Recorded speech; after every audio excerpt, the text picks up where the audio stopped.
ahora recientemente ha sacado la segunda parte. Yo quisiera decir también que muchas personas lo han abordado a la entrada un poquito antes de comenzar la conferencia, con su libro para que se lo firmase. Está muy gustoso, lo va a hacer, pero yo les pediría por favor que se esperen al finalizar la conferencia.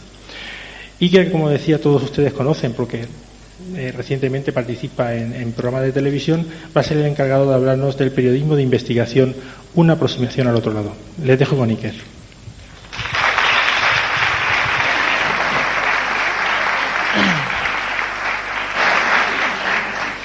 Bueno, ante todo, gracias por esta increíble acogida. Quiero personalmente agradecer al amigo Rafael Campillo sus esfuerzos. No sé porque nunca he hecho yo un congreso, lo he organizado, ¿no? Pero sé lo que conlleva, por las decenas y decenas de congresos en los que he asistido, los nervios, la tensión. Rafa, magnífico trabajo. Yo creo que para esta ciudad es importante. No sé si me escucha bien, ¿sí? Vale. Y bueno, lo primero, darte las gracias, sencillamente. Como a todos vosotros, ¿no? Si me permitís trataros de vosotros. Creo que sí, vamos a cambiar un poco el tono. Yo soy un periodista, un simple y humilde periodista. Por lo tanto, no puedo ofreceros ningún tipo de conclusión. Es triste, es bastante a veces deprimente. Llevo 11 años recorriendo España y el mundo sin cesar. Y he visto todo tipo de cosas. He entrevistado a todo tipo de gente. Desde campesinos hasta militares, desde analfabetos hasta ingenieros, buscando un poco ese otro lado, ¿no? Cuando a mí me llamó Rafa y me dijo cómo ibas a utilizar o cómo vas a llamar a tu conferencia, prefiero llamarla charla, si me dais el permiso, dije periodismo de investigación, que es un poco mi bandera, porque yo evidentemente no soy ningún experto, no soy ningún investigador, puedo hacer periodismo de investigación, pero no soy ningún ufólogo, aunque haga ufología. Yo soy un simple reportero que quiere estar en el lugar de los hechos y contarles o contaros a vosotros lo que ocurre. He pensado bastante, cosa bastante poco habitual en mí, cómo hacer esta charla, cómo podéis viajar conmigo un poco en el tiempo entre todos. Además tiene forma un poco de nave también. Vamos a apagar luego en un minutillo todas las luces y os puedo poner una breve cosa, una mínima pincelada de lo que yo he visto por ahí. No vamos a salir de España. Por ejemplo, mi último libro, Fronteras de lo Imposible, es por 20 países. Pero no hace falta irse lejos, no hace falta ir a selvas, no hace falta cruzar desiertos para ver el misterio. Tenemos, en mi opinión, el país más misterioso del mundo, con cosas que casi nunca se publican o se cuentan y en las que hay que ir con las tenazas, ¿no?, para sacar la información. Que lo sepan. Maestro Sinesio Darnell, maestro Enrique Vila, maestro Izpurúa han dicho cosas con su conocimiento y su experiencia. Yo simplemente soy como uno más de ustedes, con la única diferencia de, chaqueta de pana, una cámara y un cuaderno de campo. Nada más. Miles de entrevistas, cientos de miles de kilómetros puede ser, pero nada más, un curioso. Y quiero mostrarles algunas cosas que para mí indican que hay otro lado. Tampoco lo sé.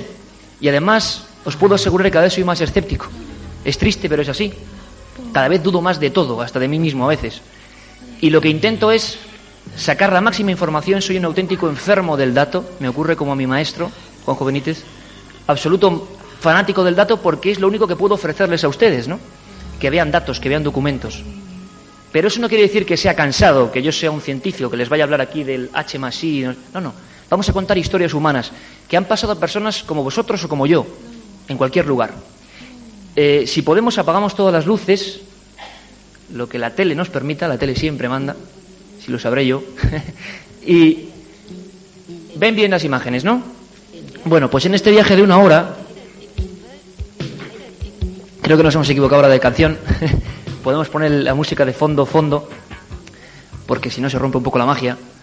No hay ningún problema, no te preocupes. Podemos poner una musiquita de fondo. He traído yo unos discos, pues simplemente para acompañar, para que este viaje sea más efectivo. Espero que ninguno se me duerma. ¿Recuerdan esta imagen, verdad? Esta niña es Regan, la niña más famosa diabólicamente hablando. La protagonista de una película que a mí me sigue poniendo el vello de punta, llamada El Exorcista, basada en la novela genial de William Peter Blatty. Hay un detalle para que ustedes vean. Mucha gente veterana ya de aquí lo recordará. Yo tenía 1 año en el 74 cuando se inauguró la película. No me acuerdo bien, por supuesto. Pero en Valladolid, un pequeño ejemplo, hubo servicio de ambulancias a la salida del cine. Venía en la prensa. por el impacto tremendo que en el año 74, todavía en otro régimen, tenían estos temas. La película es increíble. Lo que yo no me podía imaginar es que yo me iba a encontrar casos como este. ¿Es esto una puerta al otro lado? No sé, mis investigaciones periodísticas lo que me han llevado siempre es hasta esa puerta, hasta ese pomo, hasta ese umbral. Yo me he quedado ahí, he intentado fotografiar, no tengo pruebas que ofrecerles y quiero que sean ustedes quienes saquen sus conclusiones. Reagan se basaba en un caso real del año 47, un caso en Estados Unidos. Una de mis investigaciones era buscar a los exorcistas españoles. Os aseguro, os prometo que fue una experiencia terrorífica. No hablamos de algunas doctrinas eclesiásticas como las evangélicas que hacen exorcismos, que me parece muy bien, o otras doctrinas. Hablamos de exorcistas nombrados por el obispado y por el Papa, en definitiva, ¿no? Vamos a pasar. Aquí tenemos a Pedro Súñer, exorcista oficial de la diócesis de Barcelona, nombrado por el señor obispo. Este hombre, además yo la entrevista la empezaba así. ¿Cuál es su nombre? Pedro Súñer, su profesión, exorcista. Nos puede sonar a medievo, nos puede sonar a otra época, nos puede sonar a cuentos de caballerías. No. En la Iglesia hay personas que se encargan de enfrentarse a algo que ellos llaman diablo y que yo presumo, o presiento, o intuyo que es exactamente lo mismo. Esto es un poquito arriesgado, pero que parte de eso que llamamos apariciones, que eso que llamamos poltergeist, eso incluso que llamamos ovnis. Mi poca experiencia me está llevando a pensar cada vez con más fuerza que hay un todo, quizá ese otro lado, que se manifiesta con diferentes caretas o quizá con la careta del que está enfrente. ¿Cómo va a interpretar el señor Pedro Súñer? Imaginemos, un hombre doctísimo que le nombran durante 11 años exorcista de Barcelona, al que yo consigo arrancarle una entrevista de 1 hora en el barrio gótico de Barcelona. Yo salí de allí acongojado, voy a decir acongojado por no cambiar la palabra, porque el gran caso que él me contaba, hubo 3 casos sensacionales, pero hubo uno que me dejó, pues como igual le deja a ustedes, ¿no? Año 77, una barriada humilde de Barcelona, muy cerquita de un célebre barrio por su delincuencia, el barrio de la Mina, y una llamada desesperada, como tantas otras, ¿no? Se investiga el caso y al final se indica que vaya un sacerdote. Es Pedro Súñer, que ha hecho más de 100 exorcismos. Solo 3 para él eran el otro lado, el diablo, el mal o lo que él considere. Me dejó impresionado, os lo aseguro. Aquel año, en aquel piso humilde, en aquella barriada, esa niña hacía cosas, primero sansonismo, fuerza absolutamente descomunal. Delante de Pedro Súñer los platos se cayeron de una encimera, volando hasta la pared. Y sobre todo una cosa que me puso el pelo y la carne de gallina. Un diálogo de 11 minutos en perfecto latín con una niña de 9 años. En perfecto latín, incluso con giros solo aptos para grandes conocedores. Hablamos no de un pirado, con perdón. Hablamos de una persona que tiene un cargo importantísimo en la Iglesia como exorcista y que jamás saldrá, si no es por algún pesado periodista, en los papeles, en las radios, en las televisiones, porque tiene poco que contar. Él cree que lo suyo es una cosa que debe ir mejor al Archivo Vaticano. Tengo algunos amigos en el Archivo Vaticano, espero que un día me dejen entrar, y os aseguro que esa experiencia del padre Súñer para él era el diablo, no cabía otra posibilidad. Yo me quedé sorprendido y me recordó algo. Vamos a pasar. Pedro Súñer me mostraba el Rituale Romanum. Esto en manos de un sacerdote, de un exorcista, era algo impresionante. Yo evidentemente lo fotografié para enseñárselo, por ejemplo, o enseñároslo a vosotros. Es el libro que desde el siglo XII, mi compañera Carmen Porter lo sabe bien porque ha hecho varias investigaciones, se sigue utilizando por la Iglesia Católica para combatir el mal. Yo no voy a desvelar aquí mis creencias, que son también muy complejas. Ni creo ni dejo de creer. Pero ellos sí, y ustedes probablemente también, creen que hay un mal, un infierno concreto, y que se manifiesta de formas tan extrañas como que un niño de 9 años nos comente cosas en latín, pero cosas tan terribles como que era un condenado a muerte del año 3 después de Cristo. Un diálogo perfecto. El hombre, el propio Pedro Súñer, me contó otros 2 casos con nombres, documentos, datos que no puedo ofrecer en este caso, y que estaban ahí, reales, que a él le habían marcado de por vida y que iban a hacer ahora ya que ya no sea exorcista dejó el cargo y creo que está vacante. No me extraña con este tipo de casos, ¿no? Seguimos. Reagan, ¿se acuerdan, no? Linda Blair, la niña que además luego sufrió todo tipo de... No voy a decir enfermedades mentales porque tampoco es cierto, pero sí hechos extraños. Yo he hablado con gente muy cercana al rodaje de la película El Exorcista y es cierto alguna de las leyendas, ¿no? Murieron algunas personas, no las que se cuentan, otros. Se hirieron muchas personas, muchas cámaras, y a pesar de que eran personas de diferentes religiones muy distintas, al final ese estudio, la Warner tuvo que contratar a un cura para que exorcizara el estudio, esto no se supo nunca, por la tensión terrible y hechos como que, por ejemplo, unas llamas gigantescas incendiaran todo el estudio sin nadie dentro. Al final acabó viendo una especie de psicosis, ¿no? Para unos sería el diablo, para otros serían los difuntos, para otros serían lo que ustedes quieran. Ahí vemos las típicas caretas del otro lado. Según nuestra interpretación, es una u otra cosa. Pero yo, cuando oí aquello de la niña hablando en latín, recordaba algo. Una de mis muchas correrías por España. Una que nunca olvidaré y que incluyo en uno de mis libros. Badajoz, Villafranca de los Barros, pleno siglo XVII. Una llamada, un fax mal enviado, una de esas miles de casualidades que nos pasan en la investigación, me pone sobre la pista de una historia increíble, probablemente el primer expediente X español. La primera muestra de que hay algo al otro lado, ocurrido en España y documentada en España. Pasó en esta casa, hoy remodelada. Hay una niña de 4 meses de edad, Antonia Batista, de origen portugués, está en la consulta de un médico. Yo he publicado esto con todos los nombres, todos los datos, sería muy largo aburrirles ahora con nombres y datos en este aspecto. ¿Y qué ocurre? Vean qué cosas más mágicas pasan, no solo en el misterio, sino cuando uno va a investigar el misterio. A veces he pensado que tengo que hacer un libro no del misterio, sino de lo que te pasa cuando vas. En este caso, la llamada o el fax ocurre porque una archivera está arreglando unas paredes por unas inundaciones. Villafranca de los Barros, año 99, mes de marzo. Con tan mala suerte o buena suerte de que cede un muro y se encuentran unos libros que no debían estar allí. ¿Pasamos? O que nadie sabía que estaban ahí. Legajos, libros impresos. ¿Por qué alguien los había escondido? ¿Por qué en ese archivo oficial que manejaba la Iglesia en aquella época algo se había retirado? Claro, resulta que había uno de los legajos que era muy extraño. Simplemente su encabezamiento era hechos sobrenaturales. Y había un par de historias, sobre todo una, que fueron llevadas a juicio con 45 testigos en aquella época, con jueces concretos, con sacerdotes, con los médicos, hablando de lo que le había ocurrido a esa niña, Antonia Batista. En estos legajos, que igual para el común de las personas no son nada, son papeles viejos, para nosotros es un tesoro. Yo os aseguro que yo tenía la Nikon temblando cuando estaba delante de este legajo, porque es el primer documento hasta el momento de algo llamado xenoglosia, que el profesor Aizpurúa nos podía explicar perfectamente, y tantos expertos que han estado aquí, facultad, como hemos visto antes, de hablar lenguas muertas o desconocidas. Lo alucinante es que en este caso quien habló lenguas muertas fue una niña de 3 meses que evidentemente ni siquiera podía hablar.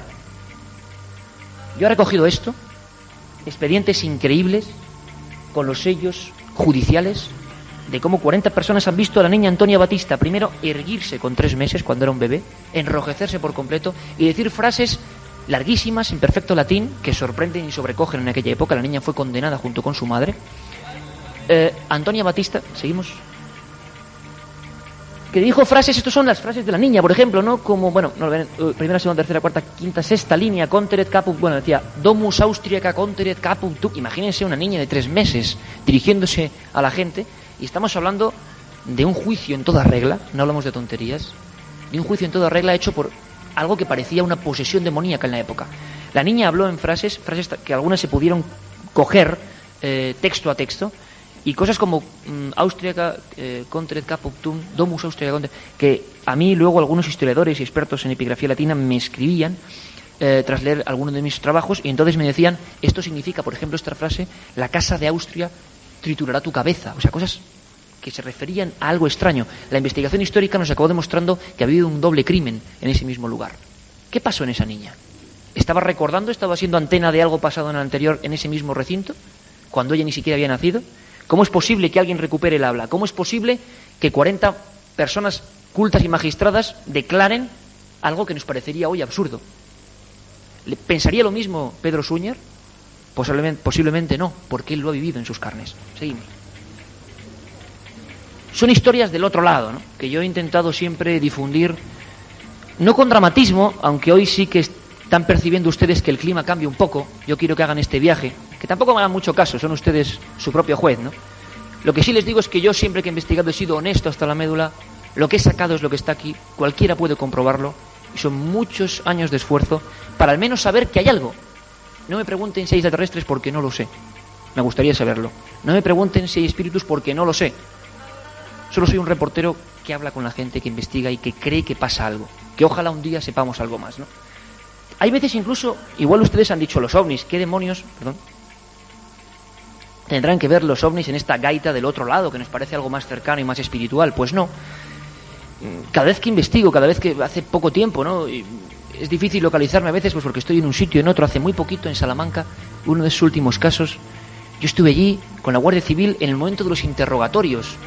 80 huellas militares. ¿Por qué no salen los periódicos esto apenas, no? Yo estaba allí alucinado, porque sé que a gente como ustedes, que evidentemente como vosotros, que sois, no voy a decir más avanzados, pero sí realmente tenéis otra percepción, no sois como el vulgo, ¿no? Que solo piensa en determinadas cosas, le puede interesar. Los medios a veces piensan que no, y si muestran esto en la tele es con un circo absolutamente insoportable, al que desde luego yo por lo menos no me brindo, ¿no? Porque hay casos que merecen nuestra atención, como esto. Un ovni puede generar toda una historia increíble que vamos descubriendo y que donde parece ser que todo se entrelaza. Es un poco la teoría que yo mantengo ahora. Este hombre es Prudencio Muguruza, un hombre que, bueno, luego su vida fue por otros derroteros, pero que en este momento de la foto era funcionario de la Caja de Ahorros de Vitoria. Yo soy de Vitoria. Y cuento a veces este caso, pues porque yo vivía a 15 kilómetros del lugar del misterio, ¿no? De la puerta al otro lado. Y cuando uno es niño y tiene Ochate al lado, pues se sobrecoge, ¿no? Y el día que decide ir solo, que me pasó a mí una vez, bueno, pues lo pasa mal, ¿no? Lo pasa mal, pero vuelve y vuelve porque cree que es interesante contar lo que no se ha contado. En el año 81, en el mes de julio, si no recuerdo mal, este hombre está con su perra en una zona del condado de Treviño y observa algo extraño en el cielo. Una foto muy polémica, de acuerdo, pero una foto que parece que es algo que ustedes están viendo ahí, que cae sobre un lugar concreto llamado Ochate. En etimología vasca, Och Atea, puerta del frío, o puerta del miedo.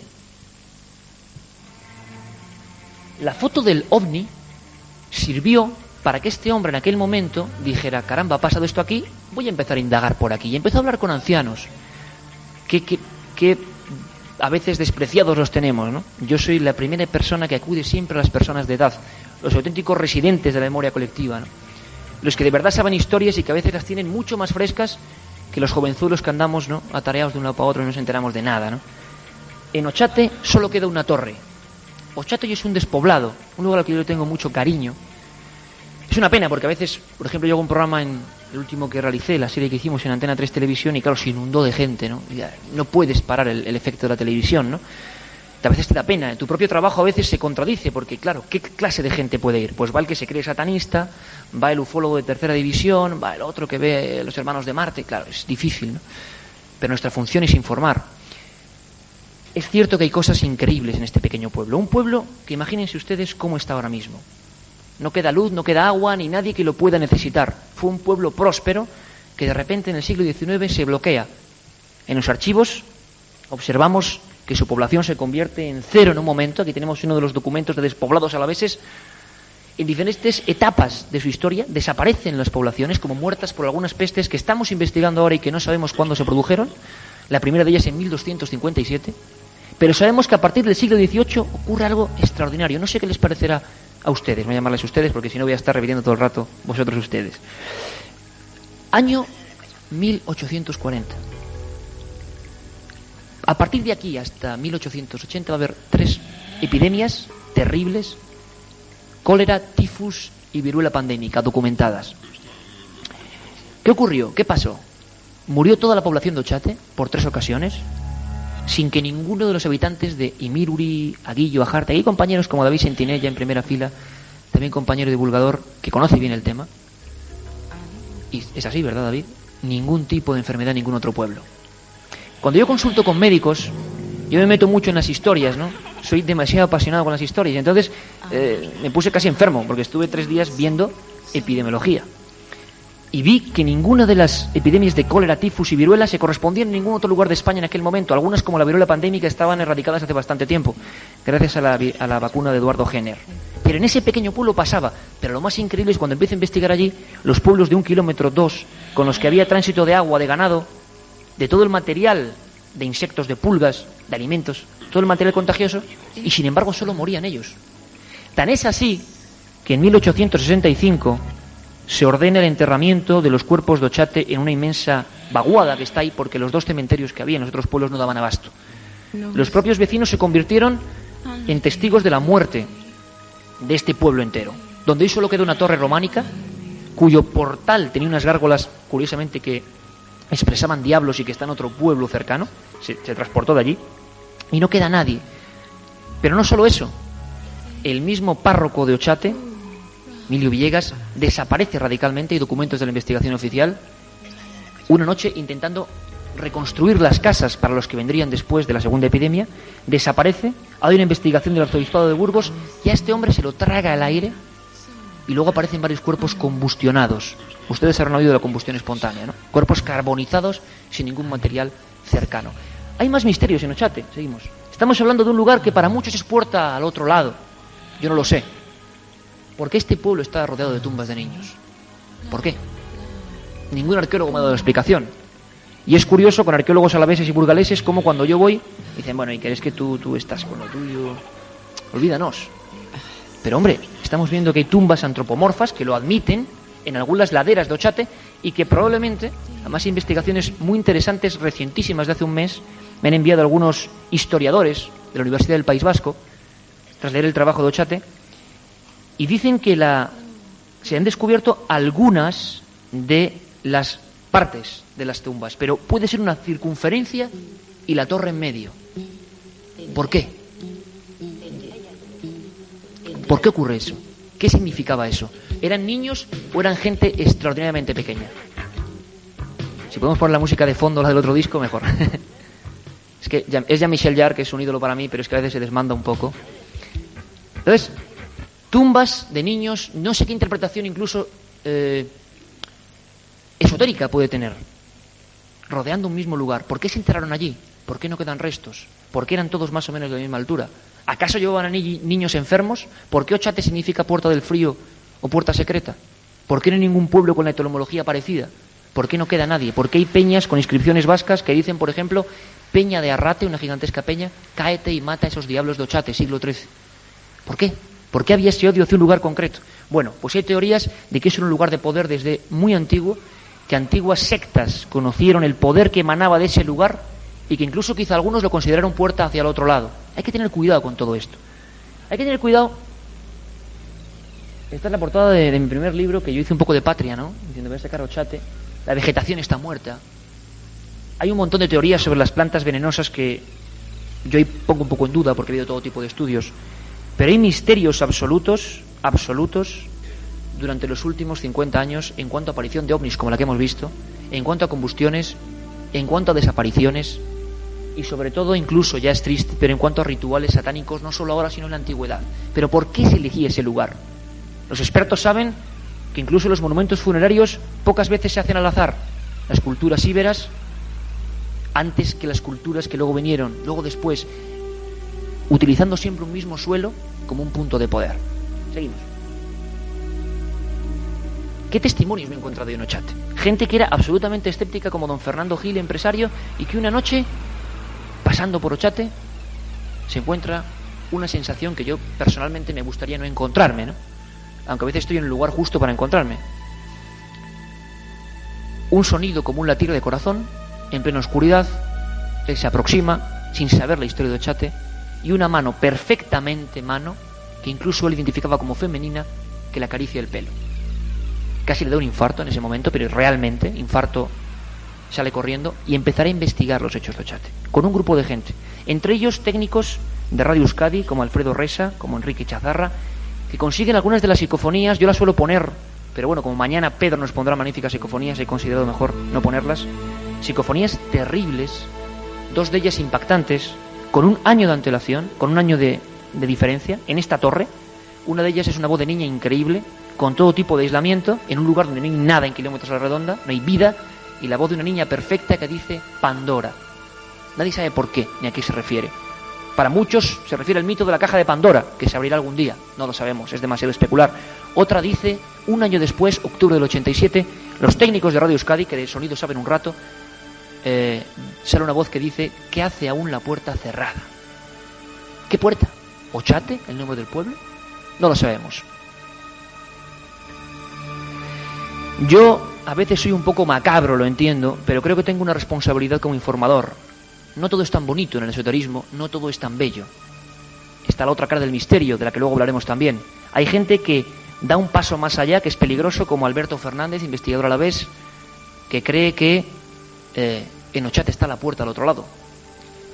Yo puedo intuirlo, pero creerlo ya a pies juntillas es difícil. Tras una serie de investigaciones prácticamente se inmola. Una historia un poco dura, se mata delante de la torre convencido de que ese es el punto hacia otro lado. Demasiado pago, ¿no? Por mucho que sea el conocimiento que viene después. Seguimos.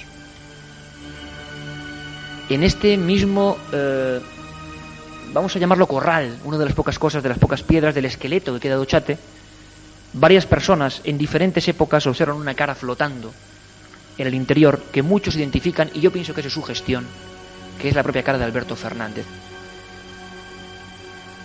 La vemos al revés, una nariz aguileña. Ustedes van a parecer que es una mancha, es una fotografía captada en ese lugar, una especie de nariz, una oreja, lo que piensen que es un rostro hacia abajo, no lo sé, una cara como de tristeza, o la parte inferior de una cara, yo no lo sé. Solo sé que hay mucha gente que le afectó tanto que jamás volvió a pisar Ochate, convencidos de que realmente pasaba algo, de que esa torre, no desde ahora, sino desde el siglo XII, era algo digno para gente muy valiente para pasar a otros planos de existencia. Incluso militares, siempre una cosa que hay tanto silencio, tanta hipocresía a veces, ¿no? Y muy poquitas veces ayuda. En el destacamento de Araca yo recojo los testimonios del capitán Resines, capitán Laborda, que viven desde sus carros de combate haciendo maniobras cerca de Ochate, sin saber nada de la historia de Ochate, viven experiencias aterradoras. Nombres, apellidos, capitanes del ejército, tercera región, carros de combate, Araca, Álava. Seguimos. E incluso hay testimonios que yo recogí después, como el de Miquel Colmenero, productor que, siendo radioaficionado, está haciendo unas experiencias, está con un Renault 4, con otra persona, con unas antenas, probándolas, entonces se dirigen hacia la zona cercana a Ochate, hacia un camino. Bien, el otro grupo queda abajo. En mitad del camino, entre un coche y el otro, mientras los de abajo ven lo mismo que los de arriba, desde diferente perspectiva, ven dos seres con una especie de capuchones, algo, yo lo reconozco, señores, absolutamente absurdo e increíble, de más de 2,5 metros, de luz, con dos franjas negras. Lo que no sabía Miquel Colmenero es que me estaba contando lo mismo que hace ya unos años me contaron en Las Urdes, en el pueblo de Riomalo de Abajo, un testigo en el año 45, o lo mismo que pasó en el año 97 en Parada Seca, Galicia. Los mismos seres. Tengo decenas de cuadernos de campo. Ustedes ven los dibujos y hagan la prueba. Lo mismo, testigos que jamás se vieron y jamás se verán. ¿Qué estaba viendo? Sin embargo, muchos colegas, tendientes a ser más ufólogos, o más, cada uno hacia su campo, dicen, esto eran humanoides, seres que vienen de otros mundos, extraterrestres. Yo no lo sé. ¿Por qué esto va a ser extraterrestre? ¿Qué es esto? ¿Qué son dos tipos? ¿Qué es esta imagen? ¿Qué es este holograma? ¿Por qué se aparece ese tipo? Un detalle. En el coche de Miquel Colmenero, aterrorizados, en la cinta, sin estar grabando, en la cinta del cassette, no en el aparato radiofónico, de radioaficionado, se graba una voz que dice, yo sí estoy. ¿Qué sentido? ¿Por qué? Hay una interacción entre fenómeno paranormal y fenómeno aparentemente ovni. Pues parece que en Ochate se junta un poco todo, ¿no? Seguimos. Por eso mismo yo a veces no es que reniegue de los ovnis, que es mi gran pasión, ¿no? Las huellas, informes militares, testigos, algo ocurre. Pero cuando me preguntan, yo en el último programa de televisión con Juanjo se enfadaba conmigo, Benítez, ¿no? Pero ¿cómo después de tanto tiempo no crees que están los extraterrestres? Digo, no, me gustaría tener tu certeza, yo no la tengo todavía. Lo que sé es que están los ovnis y los casos apasionantes, dignos de seguir siendo investigados y contados, pero no sé si son extraterrestres. En Cuarte, en un pueblo de Zaragoza, en este patio interior, 12 personas a la vez, desde diferentes puntos, observan un ser que me dibujan de diferentes formas, volando. Gente que no está loca. Gente que es muy importante. Luego no serán contactados ni abducidos, de los que yo renuncio bastante, pero no por considerarlos mala gente, sino porque cuando ya es un fenómeno psicológico en el que uno se siente implicado, yo como periodista ya no entro. Prefiero la gente que en su vida supo de estas cosas, ni quiso saber. Su vida sigue siendo la misma, no se convierte en un tío de túnicas, ni se convierte en un echador de cartas. Sigue siendo el mismo campesino, el mismo mecánico, el mismo alfarero, pero aquel día que no le digan que no, que vio algo extraño e inaudito, encuentros con el absurdo, encuentros que podrían llevarnos a otros puntos de España. Seguimos en Almoláster, La Real, Huelva, investigado por la Guardia Civil. Estos informes que yo reproduzco ahí, con dibujos del gran Antonio Moya Cerpa, en los años 70, informes oficiales que se escondían en los cajones, y de no ser por gente como el bueno de Juanjo en su época con su cruzada personal, jamás los periódicos, creo yo, hubieran sacado esto si no fuera pues de una forma de chufla. Y es triste que a veces, por ejemplo, la televisión vuelva a dar esta chufla, ¿no? Que no haya un espacio, que no haya forma de que esto siga siendo periodismo de sucesos, que en mi campo es lo que yo quiero hacer. Almonáster, La Real, caso OVNI, según la Guardia Civil. ¿Pero por qué caso OVNI? Ahí no había ningún objeto. Había dos seres luminosos que pueden ser cualquier cosa, o no. ¿O no pueden ser imágenes, como hablaba el doctor Enrique Vila, de los que están al otro lado? ¿Por qué tiene que ser una experiencia cercana a la muerte? Esto le pasó a esta muchacha de 21 años en un camino rural en pleno día. Investigación oficial de la Guardia Civil. ¿Por qué no? Escalante, Santander. Una calle. 2 testigos. ¿Vamos a ver el dibujo? Es uno de los casos más impresionantes que yo he visto en mi vida. Y os aseguro que es de esos en que tiemblas, porque yo no soy científico, ni pretendo serlo, pero sabes que te están contando la verdad. Me voy a permitir un minuto en contaros el caso. 5:30 de la mañana, Escalante, Santander, una población minera. Las 2 personas que veíamos antes, Margarita Cajigas y Miguel Ángel Ruiz Samperio, que como cada tarde, sin pensar en ovnis ni en zarandajas, julio del 76, van a su trabajo en la empresa de magnetos FEMSA, de Treto. Una fábrica de baterías. Eran obreros y iban allí. Había un pequeño coche, un 850, si no recuerdo mal, en la plaza del pueblo. Una plaza que hacia un lado sale la carretera, con esa casa que veíamos. Bueno, Margarita y Miguel Ángel, magníficas personas, que jamás han querido casi ni volver a saber de esto. Yo les arrancaba el testimonio en una noche de lluvia y una tarde de lluvia, y me lo volvían a contar, como lo investigó en su día la Guardia Civil. En ese momento, sin ellos creer nada, aparece un ser que es esto, como una torre con una especie de sombrero o algo cónico, parecía un tricornio realmente, ¿no? Con una especie de capa negra y 2 piernas muy separadas que van entrando, penetrando en lo que es el pueblo de Escalante. 5:30 de la mañana. ¿Qué es eso? Yo os aseguro que pocas veces he visto mucha gente asustada en estos años, ¿no? Pero pocas veces he visto a alguien tan asustado como Margarita Cajigas cuando me cuenta que en un momento ese ser se da la vuelta o se gira como a cámara lenta, me decía, como los astronautas en la luna, ¿no? Ahí como si no fuera material, y le veo una cara con el mentón como curvado, ¿no? Fijaros qué cosas. La prensa se rió del caso. Dijeron, bueno, qué tonterías. Por eso mismo no investigaron los colegas de allí, de Santander. Si lo hubieran hecho, si hubieran invertido un poco de tiempo, hubieran sabido que había otros 5 testigos. Uno de ellos, yo reflejo, el del propio alcalde del pueblo, don Manuel Ventura Lusares, que se encuentra, oye algo como un cántico misterioso. Muchas veces estas apariciones van precedidas de un sonido extraño, como un cántico y algo parecido a cadenas, y desde la ventana de su habitación durmiendo ve pasar al hombre. Las medidas que hicimos eran 3,27 de alto. ¿Qué es esto? La prensa hablaba de extraterrestres, Juanjo Benítez hablaba de extraterrestres. El que sea espiritista puede decir que es un espíritu, pero ¿qué es? ¿No puede ser lo mismo? La misma materia, la misma forma, que se manifiesta en diferentes momentos, o como decía en esa magnífica conferencia del profesor Sinesio Darnell, cuando por algún momento dado se corta, ¿no? Los datos de un lado pasan a otro.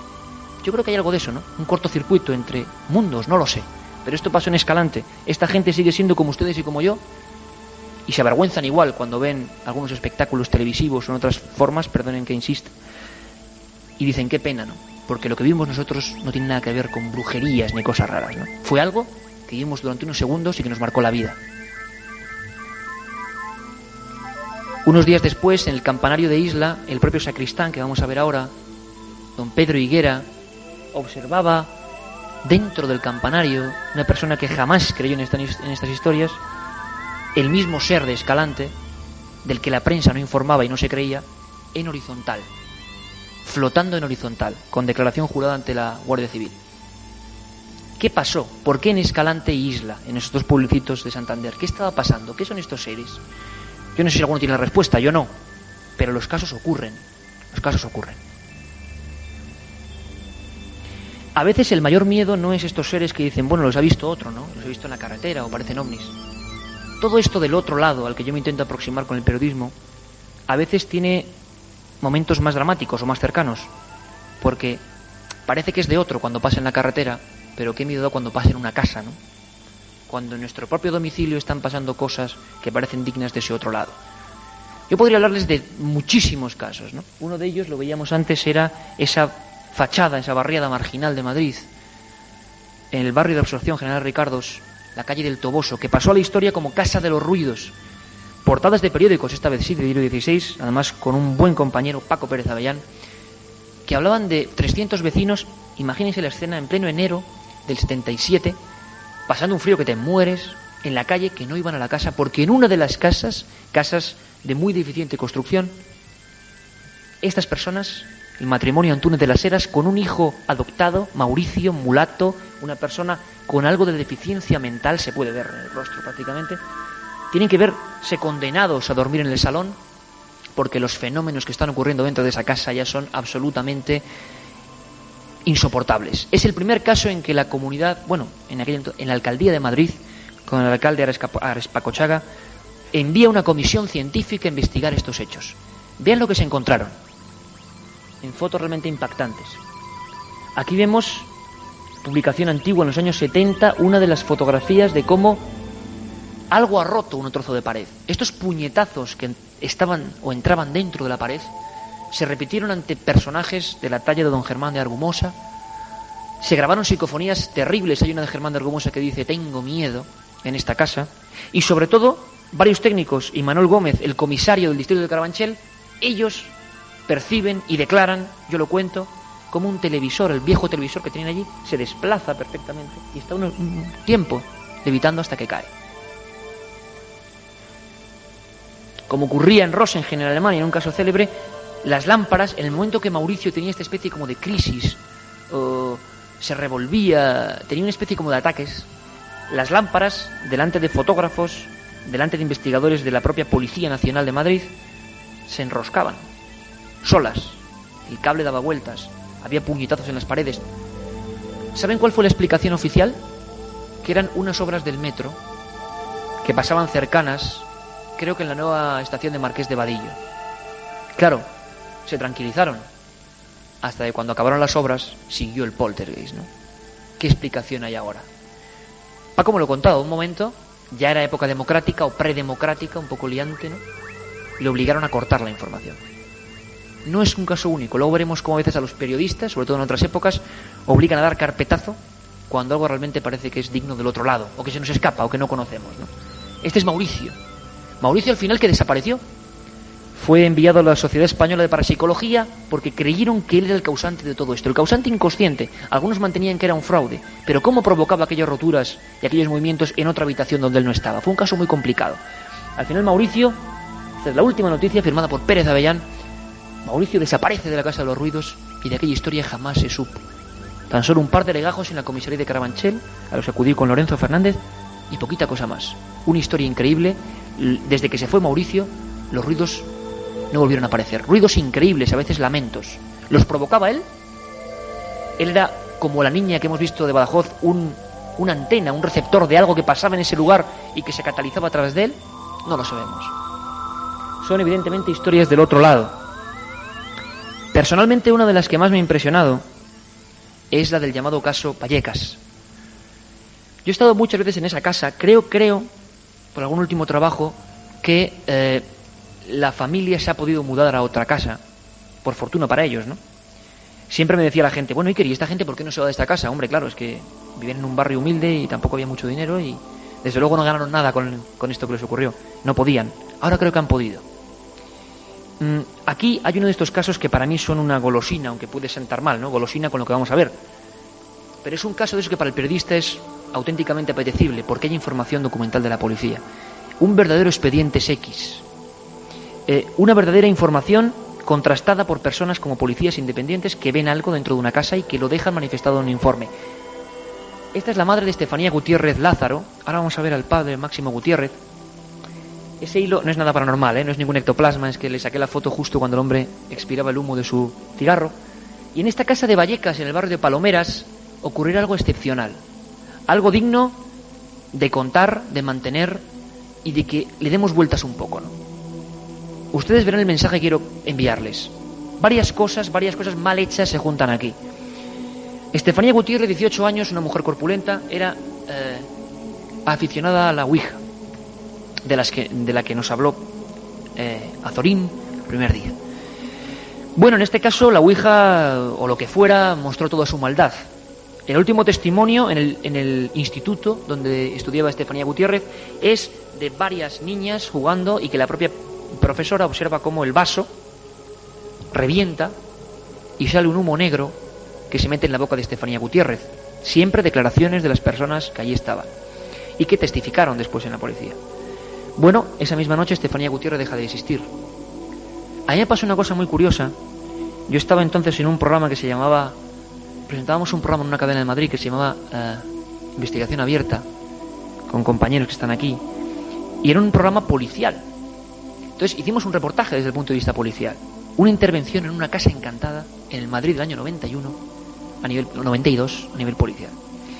Bueno, yo me siento en la cama y vean ustedes, yo no soy ningún sensitivo, pero hay veces que te da un yuyu, una cosa en algunos sitios, y aquella habitación de aquella niña, con esas muñecas, saben ustedes, de porcelana, con la cara de porcelana, sin ventana, en una esquina, y yo nada, me siento a hablar con el padre y digo, bueno, pues yo, si me dice usted dónde murió la niña, pues yo empiezo aquí la intervención para la televisión. Y me dice, ¿dónde está sentado? Un respingo, que, madre mía, la cama estaba ahí intacta desde entonces, ¿no?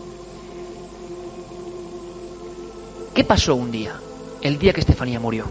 Bueno, murió con una especie de ataque de epilepsia. Según los padres, habló con voz de hombre, dijo cosas, barbaridades auténticas, como si alguien estuviera poseyendo su cuerpo. Eso, desde luego, creo que puede ser también la tensión del momento, no en los padres. Pero lo cierto es que a partir de su muerte empiezan a pasar cosas en esa casa. Una, creo que es aterradora, ¿no? Y creo que nadie de verdad miente o cuenta estas cosas, se los inventa para que uno saque ningún provecho. La madre y el padre no se creían entre sí, hasta que un día los dos oyeron lo mismo.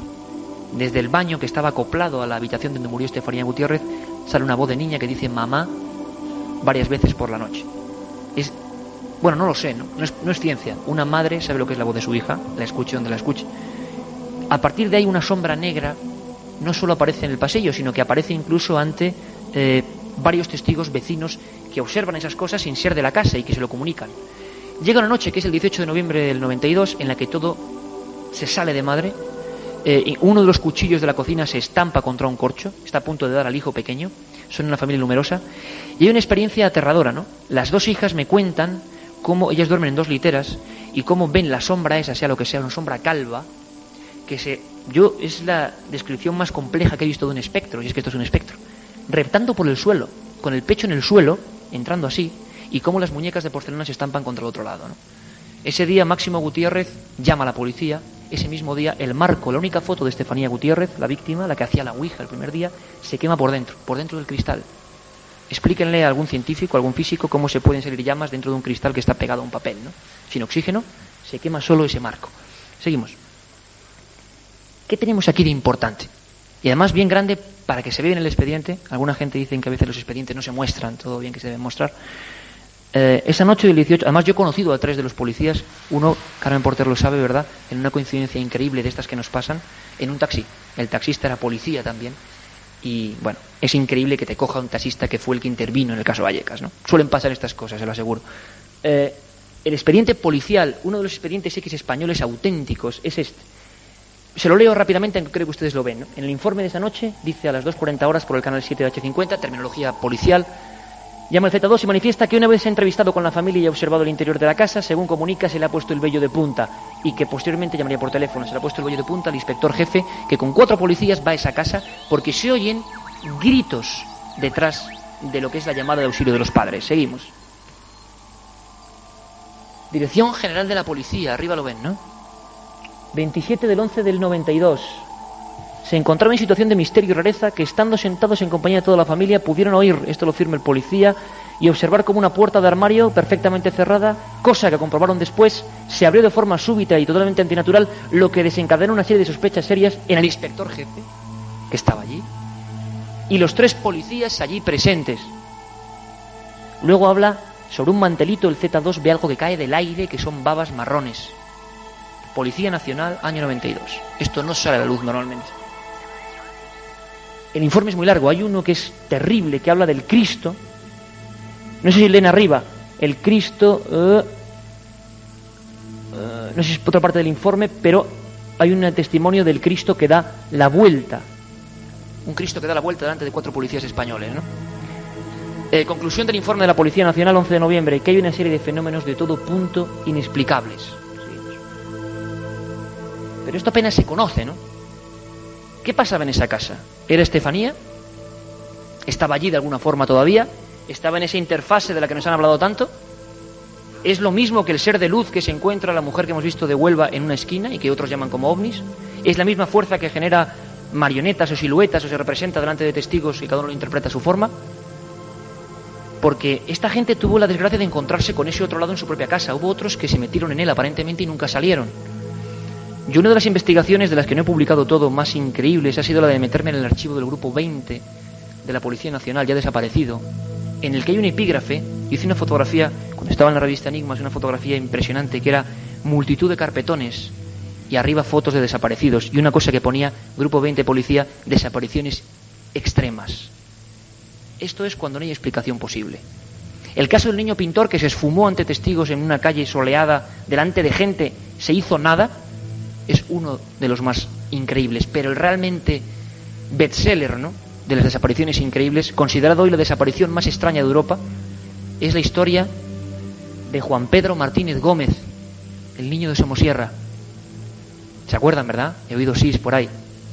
Yo pocas veces he visto a un policía prácticamente llorar, o a un jefe de protección civil como Rafael Noja, pero lloraban cuando, grabándolos para este programa, hace ya 5 años, se cumplían 10, se han cumplido 15 ahora, me hablaban de esta desaparición, muy brevemente, para que ustedes vean lo que es una desaparición extrema. Estoy tocando muchos palos del misterio, pero que en el fondo parece que es todo lo mismo, ¿no? Un camión, cisterna, con ácido sulfúrico, ¿cierto?, a 98% de pureza, que se demostró por activa y por pasiva, y yo he demostrado que era imposible no solo disolver a un niño, sino disolver un trozo de carne de ternera, como se mostró en la Guardia Civil de Colmenar Viejo. Un viaje que aparentemente no es de placer, es de trabajo. 2 padres que llevan a su hijo en medio de la cabina. Yo quiero, por favor, que se imaginen un Volvo F12, un camión, tampoco muy grande, y en la cabina, padre conduciendo, Andrés Martínez, Carmen Gómez la madre y el niño en medio, en ese espacio. En ese programa seguimos los reporteros que nosotros teníamos, toda la trayectoria desde Murcia. El camión sale de Los Cánovas, una pequeña pedanía de Murcia donde hay una tumba todavía abierta, esperando a que llegue Juan Pedro, vivo o muerto, con flores, siempre. Porque el caso ha impactado tanto que nadie se puede explicar dónde está este niño. Se lo devoró el aire, ¿no?, como decían allí. Estos hombres salen, este camión sale, y en la antigua Nacional 1 van parando en varias gasolineras, incluso a unos metros del lugar del accidente, paran en el Mesón Aragón, y nosotros encontramos a un hombre que había sido dado por muerto, Felipe Alhambra, que no estaba muerto, y que nos confiesa que sí, él es el que sirve un vaso de leche y una bayonesa para el niño en la última parada, en la última estación de servicio. El camión emprende el camino hacia el puerto. En un momento dado nadie sabe qué pasa, que se estrella en un lateral, y lo que nadie sabía, yo lo publiqué, pero nadie sabía, es que en ese momento el camión iba con coches delante y detrás, que la gente salió de los coches y fue evidentemente a ver qué había pasado. La cabina quedó herméticamente cerrada, no se podía abrir. A unos cientos de metros, todo el mundo había visto el padre, la madre y el niño montándose en el camión, el niño en medio encima, no salió por ningún lado. La cisterna no se abrió hacia el camión, quedó herméticamente estampada. Se abre y no había niño, no había huellas, no había un pelo, no había una gota de sangre, no había nada. Se han utilizado 10.000 hombres, Protección Civil, Guardia Civil, Policía y civiles que han querido colaborar. Ni un rastro. Está considerada la desaparición insólita o extrema más rara de Europa. Desapareció allí. Y me voy a permitir el lujo de contarles a ustedes una experiencia que yo tuve grabando en este lugar. para que vean qué cosas pasan, ¿no? Parece que los lugares se quedan marcados por el misterio, ¿no? Ocurrió en Somosierra, se cumplían 10 años. Estábamos allí y fuimos al lugar con las cámaras. Les doy mi palabra de honor y hay testigos. Cuando llegamos allí, vemos que en el punto exacto 96,5 se estrellaba un camión. Caramba, ¿cómo es posible, no? A veces el destino, la sincronicidad, como decía el doctor Izpurúa, hay como unas cosas que te juegan malas pasadas. ¿Cómo me quedo de pálido cuando veo que es un Volvo F12? Un camión que ya hacía mucho tiempo que no se construía en ese modelo, que se ha estrellado en el mismo lugar, en el 10º aniversario, en el lugar donde vamos a grabar. Claro, nosotros grabamos y en la televisión se pensaban que teníamos imágenes del momento real, la Guardia Civil cogiendo los restos, todos los enigmas que allí pasaron. ¿Saben lo más increíble? El camión era matrícula de Murcia. ¿Qué pasa ahí? Yo les doy mi palabra de honor, más no puedo darles, y las muestras, y las fotografías. ¿Dónde fue Juan Pedro? ¿Dónde está Juan Pedro? ¿Se fue a algún sitio? ¿Lo atrapó a algún sitio? Yo no quería irme habiendo tocado campos que parecen radicalmente opuestos, ¿no? Los ovnis, las desapariciones, los poltergeists, y que parece que tienen un todo que se manifiesta de vez en cuando, y que incluso hay lugares, como hemos visto en el chat, que parece que quedan marcados, no desde hoy, sino desde la antigüedad. Aquí don Pablo Villarrubia, maestro de la investigación, gran periodista, nos contará y podría contarnos, como yo he visto en España, por qué los casos de, no de ovnis, ¿no?, sino de luces extrañas que se repiten, siempre son muchas veces cerca de yacimientos funerarios. ¿Ovnis? ¿Muertos? Porque un mismo caso en Galicia te cuenta que es la Santa Compaña y en otro sitio te cuentan que es un objeto de otro mundo. Bueno, hay unas conexiones rarísimas que yo todavía no acabo de comprender, ¿no? A veces una triste noticia es lo único que sabemos de estos temas. Por ejemplo, un pequeño recuadro en La Vanguardia, ¿no?, de una fecha concreta. Sé que esto puede ser un poco desagradable, ¿no?, o que no es positivo, o a veces incluso algunos me dicen, joder, tú pones unas cosas en los libros que joder, es que te da miedo y no te lo compras el siguiente, ¿sabes? Pero, ¿qué le voy a hacer? ¿Qué le voy a hacer? Estaría descomprometido conmigo mismo si yo no muestro todas las caras, ¿no? Y una de ellas es el peligro. ¿Se acuerdan que hablábamos, ¿no?, del peligro? Alberto Fernández, del que se inmola delante de la Torre de Ochate. Ha habido casos, señores y señores, para echarse a temblar, que nos muestran que hay gente que se encuentra con el otro lado en su casa, como en Vallecas, gente que se encuentra en un lugar marcado por el otro lado, como en Ochate, gente que se encuentra al otro lado de repente, o gente que es llevada por el otro lado, quién sabe, como los niños desaparecidos.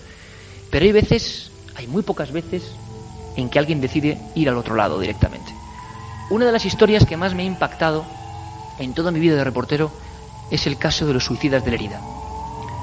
Se lo voy a contar muy brevemente porque ya se está agotando el tiempo. Quiero que vean esta escena. Lérida, año 78, febrero.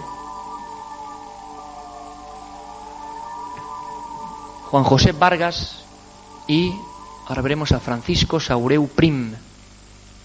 No vemos a Francisco Saureu Prim, vemos en un bar, pero bueno, ahora se lo explico. La diapositiva la habré pasado yo por delante.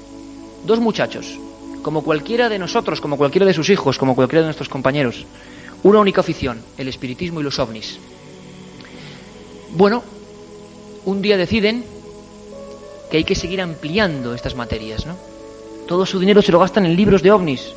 Sus respectivas casas son pequeñas bibliotecas de ovnis como todos hemos tenido, pero dan ese paso, que creo que es peligroso, ¿no? Yo al menos veo todo con prudencia y quiero que sean ustedes los que opinen. Ellos dan ese paso terrible que es creer que ya estamos en contacto. Y estos dos chavales hacen 24 horas finales de las que la prensa no supo absolutamente nada. Es terrible a veces como los colegas olvidan cosas que son historias humanas que nos deben hacer aprender. Estos dos chicos hacen algo increíble, ¿no? Ellos comunican con algo, o creen que contactan con algo, con lo que se llamaría escritura automática, y que los expertos nos podían contar perfectamente. Están recibiendo mensajes. Y un buen día, ese día de febrero del año 78, deciden uno de ellos ir por la mañana a ver a sus compañeros de dibujo técnico y regalarles los compases, el material caro. Cuando yo localizo a alguno de los amigos, ellos me dijeron que él les dijo con una sonrisa en los labios, no os preocupéis, no lo voy a necesitar más. A ese bar que hemos visto y que veremos ahora, donde todavía estaba Francisco Manuel Sales, se acordaban perfectamente, en plena Rambla de Ferrán, en Lérida, cómo esos dos muchachos estaban en la última mesa, cómo se tomaron 12 cafés solos cada uno. No sabemos si eso pertenecía a algún tipo de ritual, de algo, no sé. Pero lo que hicieron después es terrible. Se fueron los dos, llovía, era de noche, y se fueron aquí, a este punto exacto de la vía del tren. Se agarraron, miraron a Júpiter, que es donde creía que iban, y dejaron que el tren mercancías 8321 pasara por sus cabezas. No se soltaron, cosa que es un tremendo enigma. Cuando yo hablaba en Lérida con el capitán Sevilla, después de 20 años sin nadie tocar este caso, me decía: hijo mío, hay una cosa que nunca hemos entendido. ¿Cómo un tren te pasa por encima y los cuerpos siguen aferrados? Yo tengo hasta los croquis de la Guardia Civil. ¿Había más gente? ¿Querían ir varios al otro lado y luego el más listo se quedó atrás y mandó los otros dos? No lo sabemos. Este es Francisco Saborio, 16 años. El otro, 18 años, perfectamente sanos. Les voy a contar una cosa. Aparecen con los relojes parados a la misma hora, con unos papeles que jamás he podido recuperar, que podían ser parte de este caso, parte importante. Y sus cuerpos están en el cementerio de Lérida, se lo digo, uno de los cementerios más tétricos que he visto en mi vida. Y me pasó una cosa. Cuando fui allí, estaba tan imbuido en la historia, tan metido, que me cerraron en el cementerio, conmigo dentro. Les hace mucha gracia, pero les aseguro que a mí... por ejemplo, Carmen, que es la que me tiene que aguantar, sabe estas cosas, ¿no? A veces le llamo desde los sitios más insospechados, pero esta vez el móvil lo dejé en el coche encima. Entonces tenía el coche fuera, me metí, empecé a buscar, se hacía de noche, como se ve en la foto, se iba haciendo de noche. Y bueno, yo me metí, vi que había un entierro, yo sigo, porque quería ver las tumbas de estos chicos, ¿no? Estas mártires del misterio, estas personas que para mí pensaron demasiado deprisa y dijeron: hay que ir ya al otro lado. Demasiado arriesgado, ¿no? Demasiado triste perder una vida con 18 años, 16, para irse al otro lado de esa forma. A ver qué. Bueno, resulta que creo que es a las 7:30, era invierno, cuando hice esta investigación, cierran yo oí una sirena, pero yo no sabía. Entonces cierran, y las puertas son inmensas. Si alguien conoce el cementerio de Lérida me puede dar la razón. Y los 4 puntos cardinales del cementerio es inmenso y cerrado. Hombre, pues pasar una noche cerrado después de estar 3 días investigando este tema en el cementerio de Lérida no es como muy acogedor, ¿no? Les puedo asegurar que no lo vi, pero yo vi la cara de los 2 chavales flotando. Entiéndame, no lo vi, pero la sugestión es tan fuerte, el miedo es tan fuerte, porque también pasamos miedo más que nadie, que acabas viendo cosas por el puro terror. Menos mal que 1 hora y media después, ya en total oscuridad, me encontró, con susto para él, uno de los últimos funcionarios con linterna, que yo pensar en algún vándalo, algún satanista por ahí, ¿no? Tuve que explicar que era un periodista. Es un caso triste. ¿Y saben lo que pasó? ¿Recuerdan que decíamos que un recorte de periódico, a veces la prensa convencional se queda solo en eso? Yo he hecho mucha prensa convencional. He aprendido, he hecho todo tipo de oficios en la prensa convencional porque hay que aprender el oficio. Pero a veces la prensa convencional coge eso, un recorte, lo han visto, ¿no? Sospechosa muerte en la vía férrea, y vean lo que había detrás. Vean la filosofía que había detrás de eso. Bueno, pues es más, lo que no sabía la prensa es que al final acabó Salvador Arnau y Juan Carlos Miranda, los únicos que siguieron mínimamente la noticia, diciendo mensajeros al más allá. 2 chavales, no 2 mártires, de los que además a nivel forense hubo todo tipo de silencios. Yo tuve que hablar con la familia y fue algo muy desagradable, ¿no? Seguimos, pero lo que no sabía la gente, y por eso es importante un periodismo especializado, es que 6 años antes, en Tarrasa, 2 amigos ufólogos emprendieron ese mismo camino, ese tren hacia Júpiter. Yo recuperé, gracias a un maestro, Ignacio de Arnaude, una carta que creo que es absolutamente sobrecogedora. Piensen una cosa antes de leerla. Estos 2 hombres se encontraron con la cabeza separada, mirando los 2 a Júpiter en una vía del tren. Eran ufólogos. Y ocurrió algo terrible. En el último día de sus vidas había una conferencia, como hoy, por ejemplo, de un malogrado investigador, Marius Jeguet. Ellos se acercaron diciendo que en sus investigaciones ufológicas se habían llegado a la conclusión, qué duro es eso, de que había un más allá y que eran extranjeros en este mundo. Marius Jeguet, como es lógico, dijo: bueno, 2 pirados. Y le dieron 2 cartas, una de ellas esta. Lo terrible es que al día siguiente toda la prensa aparecía el extraño suicidio doble, que es una figura forense muy rara, el suicidio doble, en Tarrasa. Es terrible la carta, ¿no? Porque hablan de: sabéis que el tema de los ovnis os apasiona como a vosotros, y esto desde hace mucho tiempo. Lo que ya no sabéis es el contacto directo que desde el año 70 tenemos con ellos. Al recibir esta carta, seguramente, esto es terrible, que por algún medio de información sabréis que estamos con ellos, pues nos han llamado, ya que nuestra mutación es total y nos encontramos en la Tierra como 2 seres extraños. Hay una cosa que es terrible, ¿no? Nos dirigimos al centro galáctico, como una película de ciencia ficción, pero terriblemente real, ¿no? Uno tenía 47 años y otro 22. Se iba a casar, el otro era un obrero textil, totalmente normales, su única afición estos temas. Al final, En nuestra biblioteca existen una serie de libros de literatura cósmica que os cedemos con el mayor placer, a fin de que estudiéis e investiguéis al máximo y quién sabe si algún día también os llamaremos. Un saludo cósmico con K. Después, esto. Vamos a pasar al siguiente, por favor. Un símbolo que ninguno en los expedientes judiciales y en las cartas personales que yo tengo de estos suicidas, nadie ha logrado comprender. WKTS y dos símbolos de infinito con un punto marcado. Según los últimos estudios, el planeta o el lugar, quizá Júpiter, al que debían dirigirse y creían personas normales. ¿Qué pasos habían dado para creer esto, ¿no? Esta barbaridad. ¿Seguimos? Las portadas de semanarios como ¿Por qué? Abrían a toda página con cosas espantosas, como diría mi amigo Villarrubia. Nos llaman los extraterrestres. ¿Saben por qué ponen eso? Porque encima del pecho de estos dos hombres apareció un mensaje. Un mensaje en papel cuadriculado, perfectamente colocado y sin manchas de sangre. Ponía: pertenecemos al infinito, primera frase, y debajo: nos llaman los extraterrestres. La pregunta es: ¿quién se lo puso? Es imposible que un tren de mercancías te pase por encima, los cuervos permanezcan a un lado, cada uno con un papel. Los chicos de Lérida imitaron esto. Bueno, ni la policía investigó, ni los periodistas sacaron nada, y uno 20 años después puede simplemente sondear. Pero se da cuenta de que en nuestro país, y se lo puedo adivinar ya, y se lo puedo adelantar, en nuestro país ha habido un movimiento, y me atrevo a decirlo aquí entre amigos, no lo he dicho nunca, en Cataluña, que yo creo que se aprovechó de creencias de algunas personas y las condenó, ellos felices y convencidos, a viajar al más allá. El pretexto: los ovnis. Podía haber sido cualquier cosa, cualquier fenómeno.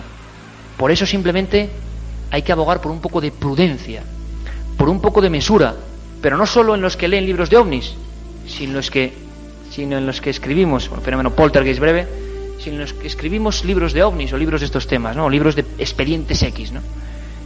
Yo solo puedo procurar darles todos los datos, todas las fotos, todas las imágenes. Estas cosas pasan. Creo que quedan alguna diapositiva. ¿Podemos bajar la luz, por favor? Quedan 2 o 3 nada más. Yo acabo inmediatamente. Porque no quería olvidarme de una cosa importante, ¿no? Yo siempre que hago alguna conferencia, alguna charla, nunca dejo de lado el lado del peligro, porque sé la responsabilidad que tenemos, ¿no? Y sé que decir, como mucha gente, esto es el más allá, usted va a contactar con su madre muerta, usted va a viajar al espacio, es tan duro. Yo creo que, y es mi filosofía, no sabemos absolutamente nada, nadie. Bueno, es una foto de tantas investigando a testigos, ¿no? En todas las partes. Gente increíble que ha vivido cosas increíbles. Seguimos. Y muchas veces, policías, testigos. No me puedo despedir muy brevemente sin hablar de las caras de Belmez, ¿no? Pues bueno, pues como 11 años, ¿no? Investigando las caras de Belmez.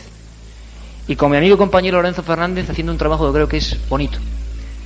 Les he puesto la cosa un poco triste y a veces ustedes dirán, y yo lo comprendo, bueno, ¿y tú para qué estás? O sea, darnos información, buscar, y tú no te quedas con la impotencia, ¿no? Pues sí que me quedo a veces, pero creo que a veces nuestra función también nos da alguna satisfacción. Yo he tenido alguna satisfacción que no pago con todo el dinero del mundo, y se lo voy a contar muy brevemente.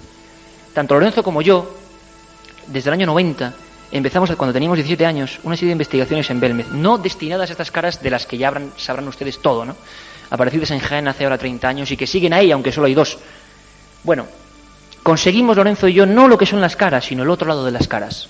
Cómo el gobierno de Francisco Franco, por orden directa de él, y de Tomás Garicano Goñi, ministro de Gobernación, se cargaron el tema de las caras. Hubo una operación con testimonios y documentos llamada Operación Tridente, que consistía en 3 fases para derrumbar un fenómeno que tenía absolutamente colapsada la opinión pública. Como periódico Pueblo, periódico Ya, periódico ABC triplicaban tiradas solo con el tema de Belmez, como el CSIC y como la Brigada de Investigación Criminal con el capitán Corbín a la cabeza supieron desde el primer momento que esas caras que aparecían en el cemento de un suelo de cocina de unos pastores no eran pintura ni eran sales de plata, y sobre todo cómo se obligó a la opinión pública a mentir. Cómo periodistas como yo en aquella época, años 71 y 72, fueron obligados a mentir. Bueno, durante estos años, y no quiero cansarles, yo he sacado al notario que presentó las caras de Belmez, Lorenzo y yo. El único notario en el mundo que probablemente nos ha dicho que hay un fenómeno paranormal. Yo he publicado en mis libros las actas notariales, una verdadera joya, de ese mes entero en el que esa cocina que ustedes conocen de Belmez de la Moraleda de Jaén permanece claustrada, pero claustrada con planchas de acero, con 2 guardias civiles y con un acta notarial de un notario que ni cree ni deja de creer y que solamente da fe de que si eso se abre o no. Al mes, allí va don Antonio Palacios Luque, notario de Huelma, abre el precinto y ve que hay nuevas caras. Y él también, como yo decía antes, salió acongojado. Imagínense el papel, ¿no? Yo he publicado cosas que jamás se habían publicado, como eran los huesos extrayéndose de esa fosa que se hace en el lugar donde aparecen las caras. Yo he hablado con Sebastián Fuentes León, el albañil, que nos muestra aquí los huesos. Era un hueco de 2,80 y fíjense, se hacían apuestas entre los dos albañiles porque no había quien bajase. Todo eran huesos. Huesos de niños. Algunos de ellos de 13 años se dataron en Madrid. Hay un detalle, se lo dejo a ustedes, ninguna calavera. ¿Qué hace un yacimiento de huesos en un lugar donde luego saldrán caras y ninguna calavera? Porque no hay cráneos. Teorías las que ustedes quieran. Lo más increíble y quizá lo más fúnebre es que ese lugar, Belmez de la Moraleda, aquí vemos una de las caras menos conocidas, ¿la ven? Es una expresión terrible, con pinceladas. Pero es que no hay sustancia, no hay sustancia. Las pinceladas son la propia molécula del cemento, sus partes más oscuras, la que se junta. Oficialmente es una casualidad. Mucha casualidad, ¿no? Bueno, pues esto sigue en Jaén, 30 años después. Y nosotros, y mi esfuerzo ha sido que la gente sepa cómo un gobierno puede cargarse un misterio. Allí pasó de todo. Nosotros, tirando del hilo, vimos a un alcalde, el alcalde de Belmez, Manuel Rivas, que había sido llevado en un coche, en un Aiga de la época, como decían, a Madrid y puesto cara a cara delante de Tomás Garicano Goñi. Es como si un alcalde de un pueblo de 2.000 personas lo ponen en un coche en la época, sin decirle nada, y lo mandan delante del ministro de Interior. Y Garicano Goñi, conversaciones grabadas que nosotros hemos reproducido muchas veces de este alcalde, le dice: o acabas con las caras o acabo yo contigo. Y vaya, se acabó. No les puedo mostrar porque si hablo de Belmez hubiera hecho una conferencia entera de Belmez. Tengo hasta los expedientes, y los he publicado, de encarcelamiento por no considerar que es fraude. Bien, 30 años después, y ya para terminar, las caras siguen ahí, y hubo un día que toda España, os hablo como periodista y aquí un poco afectado de cómo se maneja la opinión pública, toda España, el diario Pueblo, el que llevaba las riendas de aquel misterio, el que día a día vendía más, sacaba esta información. Se acabó el misterio y decían que había una fórmula química, sales de plata. Hoy sabemos que ya un año antes de esta noticia se sabía que no había sales de plata. En el año 95 el CSIC, en su departamento de cerámica y vidrio, demostró que no había sales de plata. Pero toda España dice: caramba, los de Belmez, una vieja y un tío ahí con sales de plata, y engañan a toda España, y todo el mundo se lo cree. Les hablaba de satisfacciones, ¿verdad? De no todo es impotencia. Bien, una de las mayores satisfacciones de mi vida, tras mi primer libro, donde yo contaba toda la historia de Belmez con todos los documentos, es conocer al periodista que firmó esto, que nunca había querido hablar. ¿Pasamos? Don Antonio Casado, redactor jefe de Tiempo, un hombre que está acostumbrado, pues un día a tener una entrevista con Aznar, otro con Felipe González, fue el reportero que siguió aquello. Yo le dije: don Antonio, en Radio Nacional de España, bueno, pues esto es lo que yo sé de Belmez, ¿usted qué me dice? Bueno, Iker, tal, bueno. Como siempre, en una comida, muchas horas de hablar, y yo le dije: mire usted, la grabación del notario, las actas notariales, el alcalde amenazado, los huesos, las pruebas del CSIC, y me dijo: bueno, ahora vamos a hablar. Antonio Casado, y yo lo he reproducido y lo he publicado, me confiesa, y esto de verdad que es duro, como el periodista Emilio Romero, gigantesco y gran periodista, de para mí el mejor periódico que ha habido de sucesos, le dice un día: Antonio, esto es un pelotazo, pero se nos va de las manos. No hay fraude y hay que mentir como sea. ¿Quién te lo dice? Don Tomás Garicano Goñi, ministro de Gobernación. ¿De dónde viene esa orden? De Francisco Franco. A partir de ese día, 28 de febrero del 72, toda España cree que Belmez es un fraude, y muchos lo creen todavía. Con esta pequeña muestra, creo que no hay más diapositivas, con esta pequeña muestra, quiero decirles que a veces nuestro trabajo sí sirve para algo. Sirve para que por un libro alguien decida dar un paso más 25 años después y se haga justicia. Justicia con unas caras que, si cualquiera de ustedes va a Belmez, siguen estando ahí, siguen desafiándonos a todos y siguen siendo las caras, entre comillas, del otro lado. Nuestra función es esta: informar, al menos creo que es la mía, no dogmatizar. Mi único consejo es que no crean en nadie que les diga que sabe la verdad. La verdad hay que explorarla y hay que investigarla. Pocas satisfacciones, muchas vivencias, pero cosas como la de que un periodista te confiese: tu trabajo ha merecido la pena, tuvimos que mentir, y tiene razón, merecen la pena. Nunca sabré qué son las caras de Belmez, pero al menos sabré que nos quisieron mentir, y nuestra función es que no nos mientan. Muchas gracias por haberme escuchado.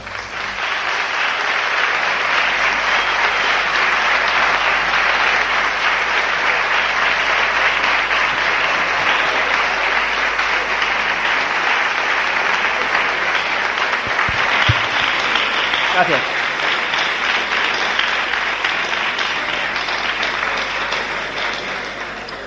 Gracias, Iker. Tenemos poquitos minutos para las preguntas que quieran formular. ¿Hay alguna pregunta para Iker? Sí, ya sabía. Oh, no, Pablo Villarrubia, no, por favor. Repetimos. Le conocen como reventador de conferencias, ¿eh? Yo aviso. No, lo que quiero hablar... Perdón, estoy cerca de aquí. Pongo del otro lado. Es que me siento especialmente emocionado por haber oído una conferencia magistral de mi amigo. Es amigo. Sin duda. Pero los digo eso como investigador, también me identifico plenamente con el trabajo de Iker y ahora se me pusieron los pelos de punta. O sea, el vello de punta, Gracias, como has Pablo. dicho. Sí que lo dices de verdad. Ahora, lo que yo quiero decir a todos vosotros, ¿no? De cierta forma, y preguntar a Iker, ¿no? Que nos identificamos con ese misterio, es esa duda también. No queremos dogmatizar nada. Queremos, de alguna forma, llevar por lo menos esas impresiones, contrastar la información. Yo creo que es el trabajo, nuestra labor, ¿no? Iker, y cuéntanos, por favor, eso sí es muy importante, cuéntanos, por ejemplo, cómo te emocionas, o sea, cuéntanos, eso es muy importante. Yo creo que se ve, ¿no? O sea, explícanos un poco, o sea, a partir de esas investigaciones, cómo es tu emoción. Ya nos has expresado mucho, pero háblanos un poco más sobre eso. Bueno, tú podrías hablarnos mucho más, ¿no? Es que yo soy un tío bastante vergonzoso, ¿no? Bueno, lo que sí es bonito es que, y muy brevemente, ¿no? Hay una cosa bonita, yo he intentado a veces escribirlo y describirlo, aunque sé que es difícil, es que la gente sienta lo que tú sientes. Cada uno somos distintos, ¿no? Pero en lo que es el proceso de investigación te pasan cosas tan maravillosas que yo os aseguro que hay cosas que no he contado porque es que no se iban a creer. Y ya me ven que tampoco soy ningún tío aquí adalid de estamos en otra realidad, de esto existe, ¿no?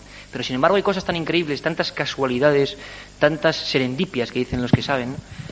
Pues no sé, creer que un testigo ha muerto, ir a otro pueblo, preguntar la hora y que sea él, en un ordenador, que se te bloquee el ordenador en una pantalla de internet con cientos de millones prácticamente de páginas que hay en internet y que por error te lleven a una página que es la del testigo que andabas buscando hace 5 años, que en la Biblioteca Nacional, yo esto les doy mi palabra de honor, estés investigando una cosa de ovnis, se equivoque o no sé por qué el directorio de la Biblioteca Nacional te entregue otra referencia que luego va a ser la pila básica que todo el mundo creía perdida para un caso.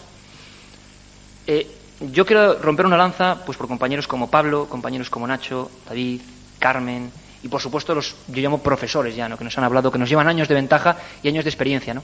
Pero creo que la generación actual de investigadores en España, de periodistas de investigación, no está mal, ¿no? Porque tenemos muy claro que no somos padres de ninguna verdad y todos hemos mamado en nuestras carnes y de verdad la carretera, la investigación y hemos visto que aunque yo por ejemplo no he visto ningún ovni tan cerca como me decía mi maestro Juanjo, pues dice, joder, es que yo querría también, pues como tú, tirar una piedra y que haga clonk, ¿no? Y que dices, un ovni. He visto muchas cosas, pero nada que me quite las dudas. Y a veces digo gracias a Dios, ¿no? Que seguir con estas dudas para que ustedes sean los que saquen las conclusiones, ¿no? Todos los que hemos investigado, Pablo, nos emocionamos por una cosa, porque cuando investigas de verdad, la gente puede pensar otra cosa, ¿no? Somos personas que por nuestra circunstancia, pues, hacemos programas de televisión, otros hacemos programas de radio, otros escribimos, puede haber un culto determinado al ego, puede haber gente que piense que lo que nos gusta es figurar. Cada persona es inteligente y cada persona sabe perfectamente cuando alguien hace la cosa con corazón, ¿no? Yo lo hago, intento hacerlo, no sé si es mejor o peor, pero no solo yo, toda la gente que hemos tenido aquí lo hacen como yo, nada más. Hola, Iker. Desde tu perspectiva como investigador, ¿en qué crees tú que perjudica casos como, por ejemplo, el de Belmez al gobierno español para que pongan tantas trabas y quieran esconderlo de esa forma, yo que diría, tan cruel? Pues qué interesante. Se nota que también eres el investigador tú, ¿no? Y sabes de qué va la historia, porque es muy difícil de responder eso, ¿no? Es decir, ¿por qué el gobierno nos quiere decir...? Bueno, pues te voy a contar la historia que pocas veces ha contado, en el tema de Belmez en concreto. Y creo que no lo he hecho público nunca. En Belmez hay una cosa que pasa. En este país y en casi todos las casualidades influyen mucho, ¿no? ¿Se acuerdan? Y muchos lo habrán conocido, la mujer de Franco, ¿no? Doña Carmen Polo. Bueno, pues ella era una persona bastante devota y bastante creyente en estas cosas, no en el misterio, temas religiosos. Y entonces se enteró de que en un pueblecito de Jaén, antes incluso de que la prensa sacara la primera noticia, algo estaba pasando. Y cuando llegó allí se dio cuenta de algo extraordinariamente raro. Es que la iglesia estaba vacía y la casa de María estaba llena. Toda la gente, claro, no voy a la iglesia, es que voy a ver el milagro directamente, ¿no? Y eso en un primer momento no gustó a la autoridad. ¿Por qué? Porque el desorden público estaba ya a la vuelta de la esquina.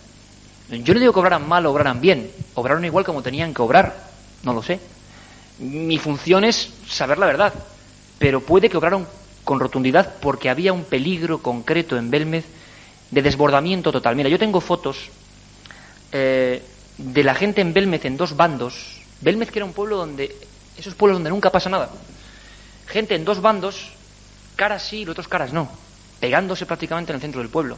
Hay fotografías de autobuses que venían de Noruega y de pueblos absolutamente de países lejanísimos en la plaza central de un pueblecito de nada en la Sierra de Jaén, donde casi no había ni carreteras. Se tuvo miedo al fenómeno. Pero yo pienso que no miedo al fenómeno de las caras en sí, que también se le puede tener miedo, porque dicen, caramba, es que son caras de otro sitio, ¿qué son estos tíos? Que siguen ahí y que, por desgracia, han pasado 30 años y la ciencia no se ha metido ahí. Yo hice un congreso, estuvimos en un congreso de los 25 años, simplemente para mostrar todo esto que les he mostrado hoy, pero bueno, solo sobre Belmez, sería otra conferencia, y que la ciencia investigue. Señores, yo con mi cuaderno, mi cámara y mi grabadora he sacado esto. Ahora son ustedes, los científicos de bata blanca, los que tienen que cerrarse en esa habitación y contarnos a nosotros qué son esas caras. Si son un fraude, yo quiero ser el primero en estar ahí para contarlo también, ¿no? Porque será un fraude extraordinario. ¿Qué pasa? Que la ciencia no nos hizo, con perdón, ni puñetero caso. A las caras de Belmez, es un fraude, si eran sales de plata, ya. Luego ves esos informes y no son sales de plata, ¿no? Por lo tanto, hay un temor al misterio, pero sobre todo hubo un temor a lo que podía pasar en un pueblo de difícil acceso con miles de personas. Y la operación Tridente, que algún enterado encima dice que no existió, pues se hizo punto por punto, y no solo eso, sino que cumplieron su cometido. Es decir, hoy, 25 años después, 30 años después, preguntas a mucha gente y te dicen, las caras de Belmez, aquel fraude. Yo no les digo, no señores, porque tal. Pero bueno, es triste, ¿no? A veces una sola noticia tira por tierra toda una investigación. Pasamos a la última pregunta. Bueno, primero de todo, quería decirte que nunca pensé que alguien que empieza una conferencia diciendo yo no creo en nada, pero os pongo hechos, me iba a hacer pasar la hora o no sé cuánto ha durado de tensión, casi igual que cuando vi los otros, más o menos. Me has tenido en vilo toda la Pero eso es malo, entonces. Charla. Entonces, no, lo que decía de los libros, ya no. me ha quedado una duda del tema de las caras de Belmez, algo que yo no sabía y que para mí es nuevo, y es el tema de los huesos. Sí. ¿Cómo es posible que se encuentren huesos que no se encuentren cráneos y que eso quede sin investigar? O sea, realmente eso, ¿cuándo ha sido? ¿Cuándo se han encontrado esos huesos? Entonces, sí. Ahora... Mire, yo se lo cuento lo más rápido posible, pero ya les he dicho que yo, precisamente, pero como Rafa me comentó, yo pensé que hoy sería más bonito una cosa global, ¿no? La misma conferencia le podría haber dado punto por punto de Belmez, ¿no? Yo he publicado, yo estoy a ver las fotografías, las imágenes, los documentos de todo lo que ha pasado en Belmez y que no quisieron que supiéramos, ¿no?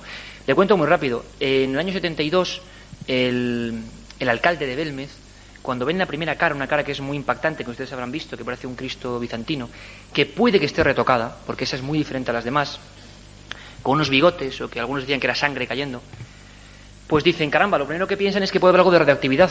Era los inicios del miedo a lo radioactivo en España. Entonces dicen, bueno, pues vamos a picar, e incluso va un miembro de la Junta de Energía Nuclear y se hace un foso, creo que es de 80 por 2,80 de profundo. Y entonces ya empiezan a surgir huesos de niños sin ninguna calavera. Es más, pongo a su disposición, y he publicado no solo estas fotos, sino las cestas de huesos, ¿no? Pero hay más. Lo que hicimos, tanto Lorenzo como yo, es investigar el pasado de esa casa. Y le cuento muy rápidamente. En el siglo X eso fue una mezquita funeraria árabe, cuya piedra está en el Museo Histórico de Jaén. Los árabes de aquella época ya sabían que ahí pasaba algo o ahí había que rendir culto a los muertos. Pero luego, en 3 etapas distintas de la religión católica, hay 3 iglesias, 2 conocidas y una que se semiconstruyó, ¿no? Antiguamente, y todos ustedes lo saben, los huesos y los muertos estaban al lado del cementerio, estaba pegando a la iglesia, ¿no? Sobre todo en poblaciones rurales. Por lo tanto, evidentemente no es extraño que haya huesos debajo de una casa de cemento. Pero claro, 2 datos. 1, por qué diferentes religiones y culturas, no en otro lugar, sino en ese punto, decidieron enterrar a sus muertos. Y segundo, ¿por qué no había cráneos? Es que nadie lo ha explicado. Lo que aparecen son caras, y de niños. Y bueno, les podía haber traído un montón de información al respecto, pero ahí está. Una cosa más. Nosotros, digo nosotros porque Lorenzo me acompañó y la publicó él también en esta investigación, llegamos a tener en las manos los diarios personales de una de las niñas que vivió en el año 1870 en esa casa, en la casa de don Rodríguez Acosta número 5. Y no solo eso, sino que el propio párroco tenía unos documentos en los que nos contaban cómo un siglo antes de las caras, en el piso 7, bueno, para que vean, es una calle de pueblo con 1, 3, 5, 7 unido. Ya unas hilanderas que trabajaban el tema de los tejidos hablaban de fenómenos de duendes. Tan es así que en las 3 casas se tenía que llamar a una curandera de Cazorla, la Sierra de Cazorla, que muchos conocerán, para exorcizar el lugar, ¿no? Hablamos de otra época. Bien, según esos documentos de esa niña Ramona Díaz, que vivía en aquel lugar, la curandera encontró el mal rollo, lo raro, en un sitio. ¿Saben en cuál? En la cocina, donde 100 años después aparecería la primera cara de Belmez. O sea, la historia de la casa es para una cosa aparte. Bueno, pues, Iker, muchísimas gracias. A vosotros.